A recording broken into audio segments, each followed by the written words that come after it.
Alhamdulillah pada pagi yang cerah ini kita dapat dipertemukan kembali di kelas kita, di sekolah kita yang tercinta ini, dalam pelajaran yaitu mata kuliah Bapak. Apa mata kuliahnya? Akidah akhlak. Apa? Akidah akhlak. Di sini sebelum kita mulai pembelajaran, mari kita berdoa bersama-sama terlebih dahulu.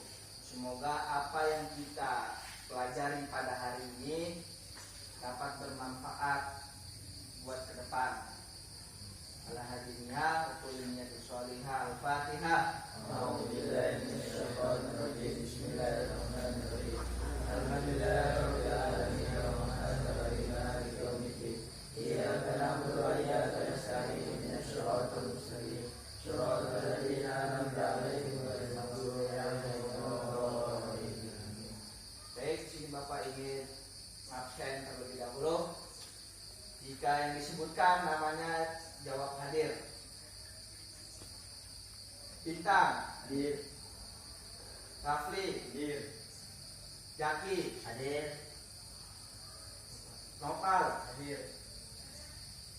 Jaksa hadir. Jaksa hadir. Hadir semua? Hadir. Baik, silakan dibuka bukunya halaman 193. Buka bukunya halaman 193. Buka semuanya, sudah buka. Teh bukunya mana teh? Kamu bukunya mana? Lihat temennya. Apa di sini mau menjelaskan? Baik, di sini bab yang kita pelajari di pertemuan kita ketiga ini yaitu ayo jenguk saudara kita yang sakit. Itu judul babnya. Dan materi yang akan kita pelajarinya yaitu ada di sini yang pertama ada adab menengok orang sakit. Terus ada hikmah sakit, terus menghadapi orang yang akan meninggal. Dan apa aja sih yang harus kita lakukan setelah orang itu meninggal. Itu kita harus tahu. Di dalam dunia yang kita tinggalkan ini, maka kita harus mempunyai apa yang tadi saya sebutkan. Yang pertama yaitu kita di sini saya ingin menjelaskan kepada kalian adab menengok orang sakit. Di sini mungkin ada yang sudah tahu bagaimana adab menengok orang sakit. Salah satunya, ada yang tahu? Silakan angkat-angkat yang tahu. Ada yang tahu? Mendoakannya. Mendoakan? Itu salah satu adab orang sakit. Baik, di sini langsung saja Bapak bahas yang pertama adab menengok orang sakit, yaitu menengok orang sakit itu hukumnya sunnah. Dan kita harus menghibur. Ketika teman kita, saudara kita, kerabat kita ada yang sakit, maka adabnya itu kita hibur. Biar apa? Biar orang sakit itu senang. Yang kedua yaitu memberi salam sambil mengulurkan tangan dengan ramah dan lemah lembut. Nah, itu yang kedua. Jadi kita masuk ke rumah sakitnya atau ke rumah orang yang sakit, jangan nyelonong asal ada tonjok orangnya, nggak boleh gitu. Salam yang lemah lembut. Paham? Yang kedua, yang ketiga mengajukan pertanyaan-pertanyaan kecil. Maksudnya bagaimana keadaan sakitnya? Tanya dulu, gimana sih keadaan sakitnya? Atau sudah ada kemajuan belum dalam perobatan akhir-akhir ini? Itu yang kedua.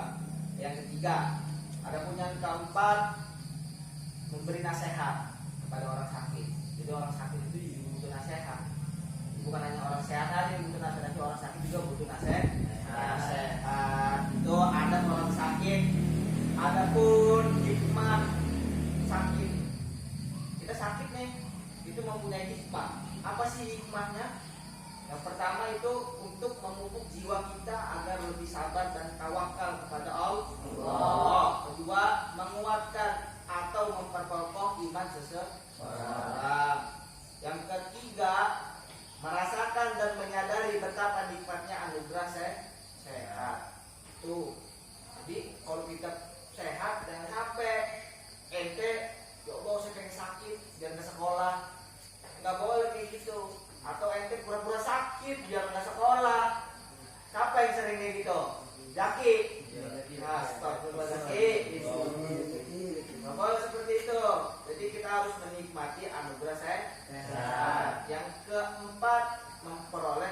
yang berlipat ganda. Ketika dikasih kita sakit sama Allah itu kita dikasih pahala juga. Atau dosa-dosa kecil kita sedang dihapuskan oleh Allah. Yang kelima, Allah akan mengulangi doakan yang tadi. Qala Rasulullah sallallahu alaihi wasallam, ma min muslimin yusibuhu adza min maradin fama siwahu illa hattallahu bihi sayiatihi kama tahuttu syajaratu waraqaha. Tidaklah seorang muslim itu tertimpa sakit atau selainnya kecuali Allah akan menggugurkan kesalahan-kesalahannya sebagaimana pohon menggugurkan akar dan daunnya. Hadis riwayat Muslim. Itu tadi hikmah sakit. Yang ketiga ada menghadapi orang yang akan meninggal. Kita harus tahu nih bagaimana sih cara orang mau meninggal itu gimana? Apa kita tojok orang biar cepat meninggalnya atau gimana? Itu salah kalau begitu. Jadi ada adab-adab menghadapi orang akan meninggal. Bagaimana? Satu, menyebutkan kebaikan Allah atau mendoakan dan memintakan ampun. Jadi kita bimbing orang yang sedang itu untuk memohon ampun kepada Allah. Agar apa? Agar ketika dia diambil nyawanya oleh Allah atau kembali kepada Allah, dia sudah dalam keadaan taubat. Yang kedua, hadapkan orang yang mau meninggal itu ke arah kiblat. Jadi kalau tetangga ente atau saudara ente, orang tua kita itu kalau meninggal dihadapkan ke arah kiblat. Lebih baiknya dihadapkan ke arah kiblat. Yang ketiga, membimbing kalimat tauhid, yaitu kalimat la ilaha illallah. Itu cara menghadapi orang yang akan meninggal.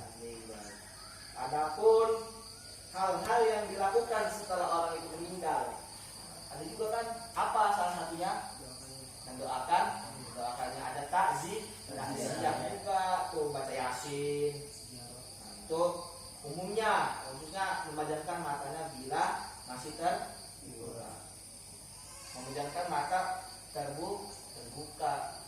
Jadi kalau ada orang meninggal nih, yang matanya masih terbuka, tutup matanya. Makanya kalau ente sering lihat di TV, apa namanya, innalillahi gitu kan, ada kan? Nah itu salah satu hal yang harus dilakukan ketika orang meninggal. Yang kedua itu mengikat dagu ke kepala dengan kain agar tidak ternganga. Nah, ada kain kapan? Benar? Kecuali orang-orang luar Islam itu tidak pakai apa? Kain kah? Atau tidak diikat dagunya. Biar apa sih? Pak, kalau dagunya diikat biar tidak nganga, tidak mangap. Nah itu. Yang ketiga, meletakkan sesuatu di atas perutnya agar perutnya tidak mengembung. Meninggikan, yang keempat, untuk meninggikan tempat jenazah dan mengarahkan ke kiblat. Yang keenam, menanggalkan pakaiannya yang berjahit dan menutup seluruh badannya. Jadi harus ditutup seluruh jenazah itu, mayit itu harus ditutup seluruhnya. Kecuali apa? Buka. Jangan sampai ada bekas robek dikit, nggak boleh. Jadi harus tertutup. Yang tujuh, seluruh badannya tadi udah. Yang delapan, meletakkan kedua tangannya di antara pusat dan dada. Jadi kayak gini nih, kayak potong. Gini kan potong itu orang itu begini.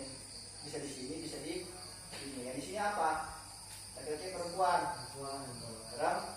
Sini laki. Kita harus ketahui. Paham? Sampai di sini ada yang ingin bertanyakan? Ada yang ingin bertanya? Ada yang bertanya? Alhamdulillah, pintar semua menurut Bapak ya. Amin. Baik, kalau tidak ada yang ditanyakan silakan itu dikerjakan latihannya di halaman 198 bagian A dan bagian B.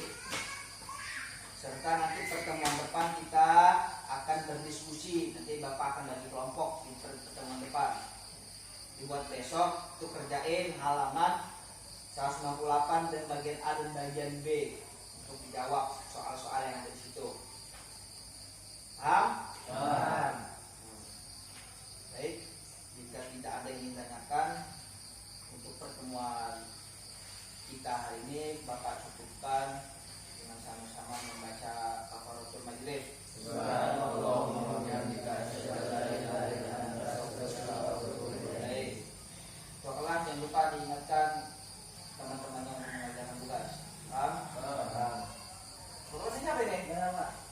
Garang. Paham, garang? Paham. Wabillahi taufiq wal hidayah. Wassalamualaikum warahmatullahi wabarakatuh. Waalaikumsalam.